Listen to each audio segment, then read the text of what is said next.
Di Aceh, subuh bukan sekadar pergantian waktu. Ia adalah napas kehidupan. Waktu ketika langit masih gelap, bumi masih basah oleh embun, dan doa-doa paling jujur naik tanpa penghalang. Di sebuah gampong kecil yang dikelilingi sawah luas dan aliran sungai besar bernama Krueng Raya, berdiri sebuah masjid sederhana berwarna hijau pucat. Catnya mulai pudar, dindingnya tak lagi sempurna, namun masjid itu memiliki jiwa. Masjid itu telah menjadi saksi ratusan doa, tangis taubat, dan sujud panjang warga desa. Di sanalah anak-anak belajar mengaji, para orang tua memohon ampunan, dan para pemuda mencari arah hidup. Setiap subuh, masjid itu selalu hidup, meski hanya oleh beberapa langkah kaki dan bisikan zikir. Di antara jamaah subuh yang rutin hadir, ada seorang wanita muda bernama Aisyah. Usianya 24 tahun. Wajahnya cantik dengan keteduhan alami, kecantikan yang lahir dari kebersihan hati, bukan dari riasan. Kulitnya bersih, matanya jernih, tatapannya lembut. Hijabnya selalu rapi dan sederhana, menutup aurat dengan kesadaran, bukan paksaan. Langkahnya pelan dan sopan, seolah ia tak ingin mengusik sunyi pagi yang sakral. Aisyah dikenal pendiam. Ia jarang bicara keras, jarang tertawa berlebihan. Namun kehadirannya selalu menenangkan siapapun yang berada di dekatnya. Banyak orang merasa damai hanya dengan duduk satu saf dengannya. Setiap hari, sebelum azan subuh berkumandang, Aisyah sudah bangun. Ia memulai pagi dengan wudu yang lama, seolah ingin membersihkan bukan hanya tubuh, tetapi juga hatinya. Air dingin mengalir di telapak tangannya, wajahnya, kakinya, dan ia menikmati rasa itu sebagai pengingat bahwa hidup ini sementara. Ia berjalan kaki menuju masjid, meski hujan turun atau udara dingin menggigit tulang. Tak ada yang memaksanya, tak ada yang memerintahkannya. Ia hanya merasa hatinya kosong jika tak bertemu Allah di waktu paling suci itu. Subuh itu, hujan turun sejak tengah malam. Rintiknya awalnya halus, seperti bisikan langit kepada bumi. Namun semakin lama, udara terasa lebih berat. Angin membawa aroma tanah basah yang kuat. Sungai di belakang masjid tampak penuh.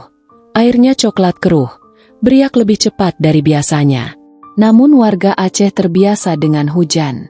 Tak seorang pun menyangka bencana besar sedang mendekat. Azan berkumandang. Suara muazin menggema di tengah hujan. Langit masih gelap, dan takdir mulai bergerak, perlahan namun pasti. Solat subuh dimulai dengan hikmat. Saf-saf rapat, bahu saling bersentuhan.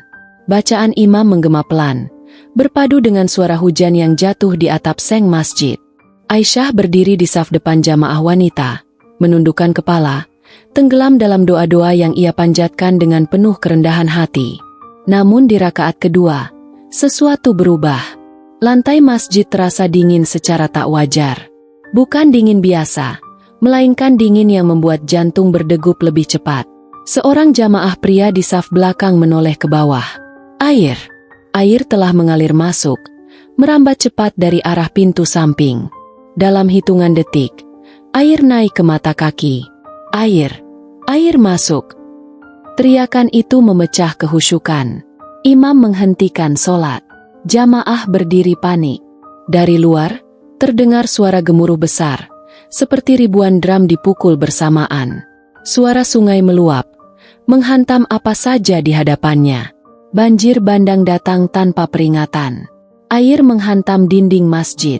Kayu, batang pohon, puing rumah, dan lumpur pekat ikut terbawa arus. Jendela pecah. Lampu mati seketika. Masjid yang tadinya kokoh mulai bergetar hebat, seolah tanah di bawahnya tak lagi sanggup menahan amukan air. Beberapa jamaah menangis keras. Beberapa berteriak memanggil keluarga mereka. Sebagian lainnya jatuh terduduk, tubuhnya gemetar, wajahnya pucat pasi.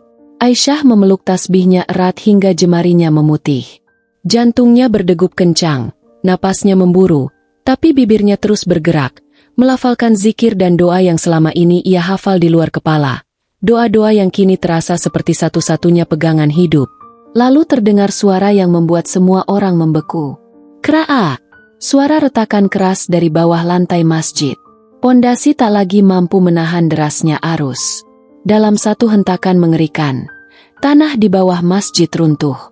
Bangunan suci itu terangkat, lalu hanyut, terseret arus banjir bandang yang mengamuk tanpa ampun.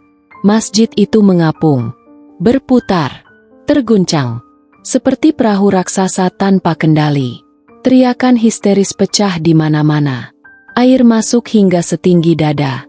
Beberapa jamaah saling berpegangan erat agar tak terseret keluar. Tiang-tiang masjid berderit panjang, atap bergoyang keras, seolah akan runtuh kapan saja. Aisyah tersungkur di lantai yang licin. Lututnya gemetar hebat. Air mata mengalir deras. Dalam ketakutan yang menusuk hingga ke tulang, ia menangis. Bukan karena takut mati, tetapi karena merasa begitu kecil di hadapan kuasa Allah. Ia mengangkat wajahnya ke langit-langit masjid yang basah dan berdoa dengan suara bergetar. Ya Allah, Engkau tahu aku lemah. Jika ini akhir hidupku, terimalah aku dalam keadaan mengingat MU. Jangan lepaskan aku dari rahmat MU.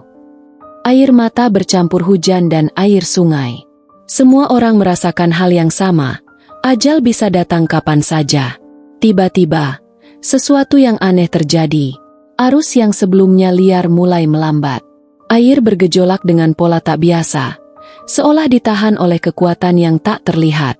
Dari balik pusaran air coklat pekat, muncul bayangan sangat besar. Seekor ular raksasa muncul ke permukaan. Tubuhnya sebesar batang kelapa tua. Sisiknya tebal dan berkilau kehijauan. Panjang tubuhnya tak terlihat ujungnya. Kepalanya muncul perlahan, matanya tajam namun anehnya, tenang. Jamaah menjerit ketakutan. Ada yang pingsan seketika. Ada yang menutup mata rapat-rapat. Yakin inilah akhir hidup mereka. Namun ular itu tidak menyerang. Dengan gerakan perlahan dan terkontrol, ular raksasa itu melingkari bagian bawah masjid. Tubuhnya yang besar menopang bangunan suci itu, menahan guncangan arus banjir yang masih deras. Masjid yang tadinya berputar liar kini stabil. Ular itu berenang perlahan, melawan arus banjir, membawa masjid ke arah dataran yang lebih tinggi. Air di sekitarnya seolah terbelah, tunduk pada gerakan makhluk ciptaan Allah itu. Aisyah menatap dengan mata basah dan hati bergetar hebat.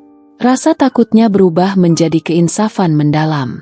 Dalam diam, ia sadar, Allah bisa mengirim pertolongan melalui apapun yang Dia kehendaki. Perjalanan itu terasa sangat lama. Meski mungkin hanya beberapa menit, hujan mulai mereda. Langit perlahan terang. Cahaya pagi menembus awan kelabu. Arus banjir melemah, kehilangan kekuatannya.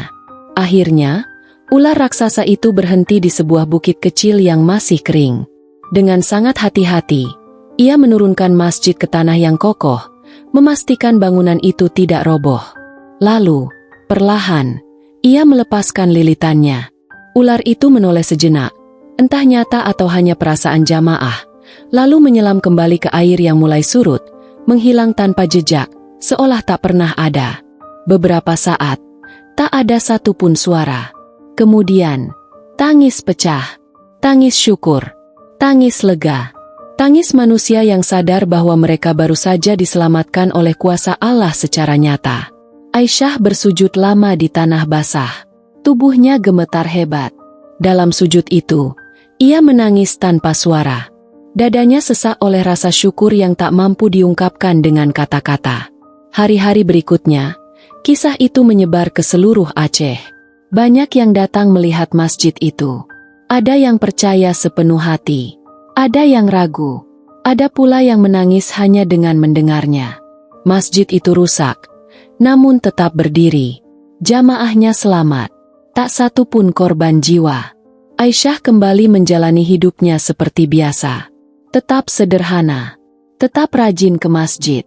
Namun ada ketenangan baru di wajahnya. Ketenangan seseorang yang pernah berada sangat dekat dengan maut, lalu diselamatkan oleh rahmat Allah. Saat orang bertanya mengapa ia diselamatkan, Aisyah hanya menjawab pelan, "Bukan saya yang istimewa. Yang maha istimewa adalah Allah. Dia menolong siapapun yang Dia kehendaki."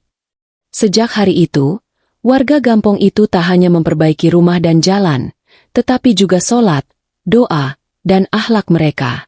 Karena mereka tahu, ketika iman dijaga, pertolongan Allah bisa datang dari arah yang tak pernah disangka-sangka.